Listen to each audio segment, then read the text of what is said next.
Parang nabuhay ang kwento ng Ibong Adarna. Ibinahagi ng DNR Davao Region ang ilang litrato ng Philippine Trogon na inihahalin tulad nga sa itsura ng mythical bird at makulay na Ibong Adarna.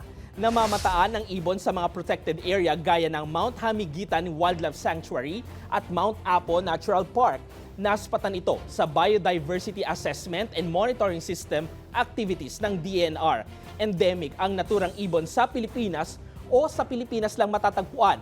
Kapansin-pansin ang kulay ng lalaking trogon, may itim na ulo, pink na dibdib at batingkad na pulang tiyan, habang ang babae naman ay may mustard yellow at olive na kulay. Bukod sa ganda, mahalaga rin ang trogon sa kalikasan dahil kumakain ito ng prutas at insekto at tumutulong sa pagkalat ng mga binhi at pagkontrol sa populasyon ng mga insekto. Bagamat walang mahiwagang awit na nakapagpapagaling tulad ng Ibong Adarna, patunay ng Philippine Trogon na may mga nilalang sa ating kagubatan na kasing makulay maliban sa alamat.